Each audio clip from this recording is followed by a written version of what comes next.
Rikthyer në studio dashuri, do të vijojmë me të tjera tema për diskutim. Pak ditë më parë në fakt operatorët turistikë mblodhën në Pogradec dhe diskutuan një grup për problemet e tyre të rëndësishme sa i takon sektorit të juglindjes. Pikërisht për atë në fakt çfarë ofrojnë operatorët turistik. Janë iniciativa që kanë qenë private dhe disa operatorë në fakt janë organizuar vetë, por si duhet rregulluar kjo situatë? Gazetari ynë Tonin Froku nga Korça do të flas më shumë mbi këtë çështje. Mirëmëngjes Tonin, mirë se erdhe. Mirëmëngjes nga Korça, mirëmëngjes nga pazari i vjetër i Korçës. Mirëmëngjes. Lumë si ju që keni mundësi ta shihoni edhe tani që është pak më qetë se sa vjen edhe rëndohet fluksi në Korçë. Tonin ka patur një ngritje të shqetësimeve nga ana e operatorëve rajonal, cilët thonë se duhet ketë një integrim të zonës juglindore në këto paketa turistike, apo jo. Janë ndjerë të distancuar ndoshta në angazhimet që ka patur, le të themi qeveria sa i takon turizmit apo dhe instancat përkatëse, konkretisht edhe Ministria e Turizmit? Në fakt, deri para 2 vitesh, institucionet lokale, prefektura, bashkit, kanë pasur iniciativa të shumta për të bashkuar së bashku operatorët turistik e të gjithë për të pasur një paket me qëllimin e vetëm që turistët e huaj të kishin ditë qëndrimit më shumë në juglindje tënë. Por atë që ndoshta nuk kanë arritur dot ta bëj kështu pushteti lokal, ja kanë dalë për të realizuar vetë operatorët turistik në juglindje të vendit, kryesisht në Korçë dhe Pogradec, por pa lënë janë edhe ekolog. Po çfarë ka ndodhur?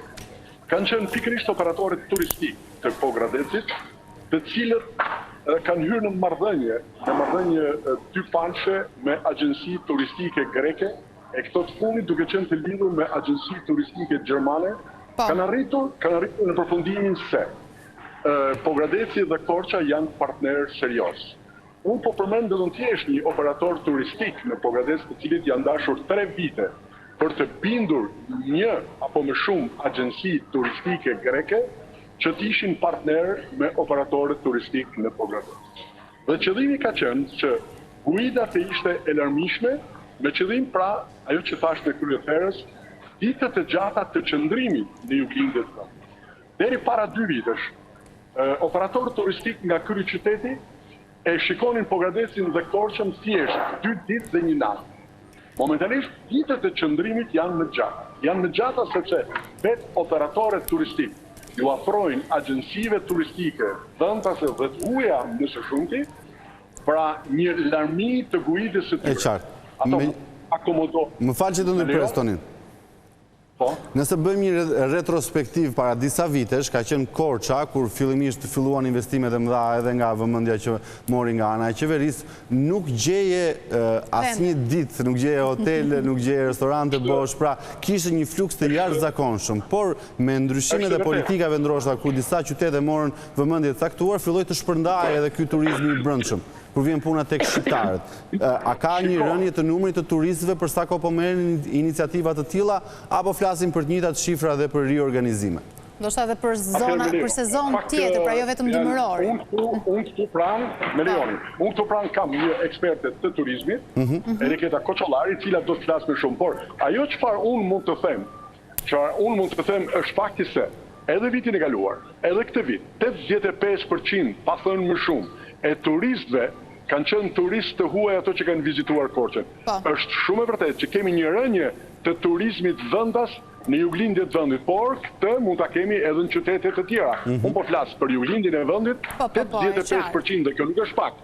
Kur flasim për një numër të konsiderueshëm, vetëm Pogradeci në këtë sezon turistik ka pasur afro 100.000 turistë. Pra pjesa më e madhe të cilëve kanë qenë turistë të huaj dhe pa thënë që ky numër është shumë herë më i madh në juglindjet të vendit. Por, siç thash, edhe pak më lart. Këtu pranë kam eksperten e turizmit. Po, i themi mirëmëngjes edhe Eriketës, po të lejmë që ta bësh ti një bisedë me të, Toni, ndoshta edhe me pyetje që ti e di dhe mund ta orientosh më mirë sa i takon gjithë paketës së juglindjes, por edhe problematikave dhe asaj që është ngritur më së shumti si shqetësim sa i takon qyteteve aty. Absolutisht po. Eriketa, çfarë ndodhi? Realisht çfarë ndodhi që kemi një fluks kryesisht turistësh të huaj?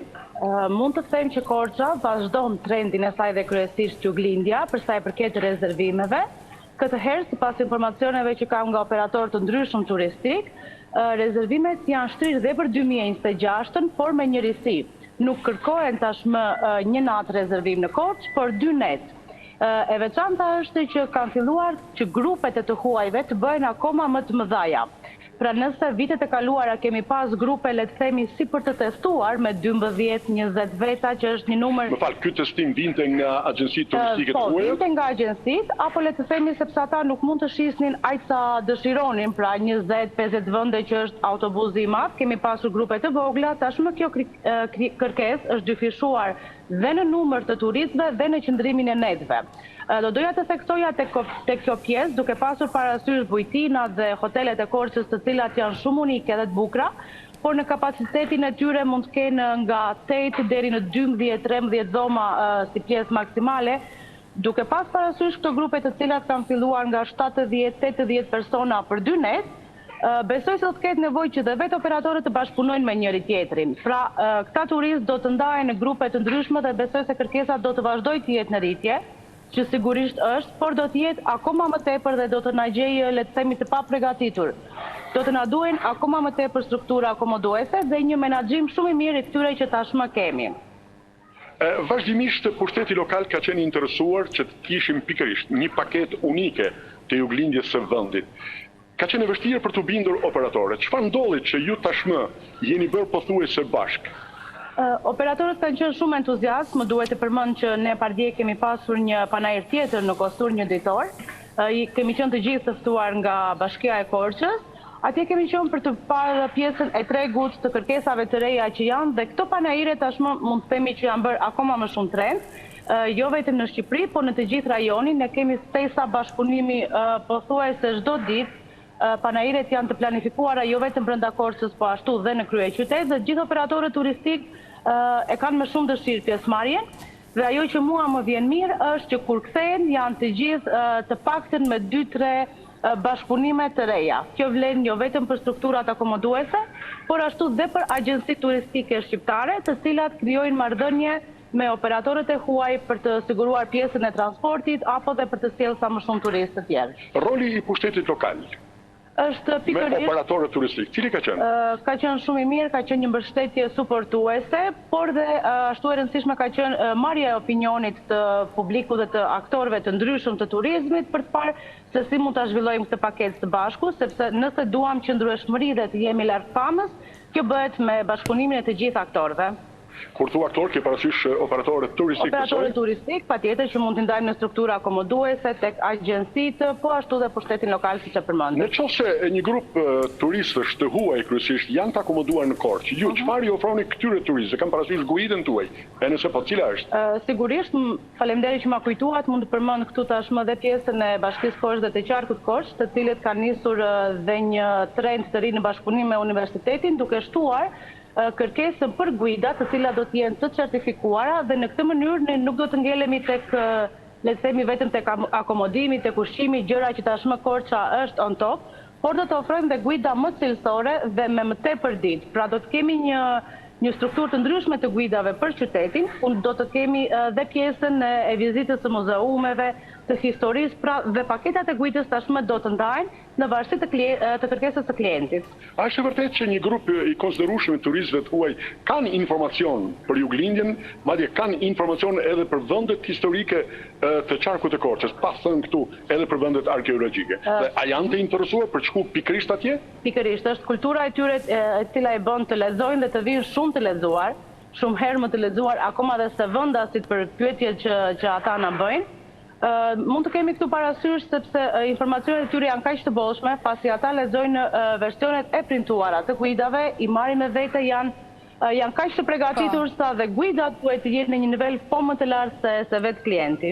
A është vërtet që turistët e huaj ruajnë, më fal, edhe një pyetje, ruajnë, ose më saktë, kërkojnë që ju si ekspert, por edhe operatorët turistik, të ruajnë standardin e akomodimit dhe çmimet janë aty ku janë edhe me turistët vendës apo kanë luhatje? Kjo është shumë e vërtet. Nga informacionet që kam nga operatorët turistik, pothuajse për 2-3 vitet e fundit dhe për 2 vitet e ardhshme, besoj çmimet nuk do të ndryshojnë dhe kjo bëhet për të qenë më larg famës, mos mendojmë vetëm për sot në pjesën e turizmit, por që trendi të vazhdojë të jetë në rritje me ndihmën e të gjithëve. Mirë, Tonin, ne ju falenderojmë shumë edhe Riketën po edhe ty për këtë bisedë shumë të këndshme dhe të gjitha pikat që nxorët në pas e takon paketës së Juglindjes dhe që shpresojmë të realizohen. Në qoftë me lejon. Po, patjetër. Edhe fal investimeve të realizuara nga qeveria shqiptare dhe pushteti lokal. Vetëm në Korçë janë më shumë se 4200 vende akomodimit. Në Bashkinë e Korçës 800 vende akomodimit janë vetëm në fshatin turistik të Voskopojës.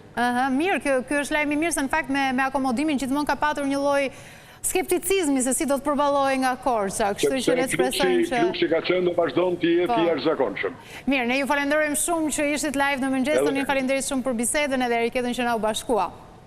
Falenderit, punë të mbarë. Kjo ishte se edhe akon paketës së Juglindjes, shumë e rëndësishme patjetër që të jetë në vëmendjen e qeverisë.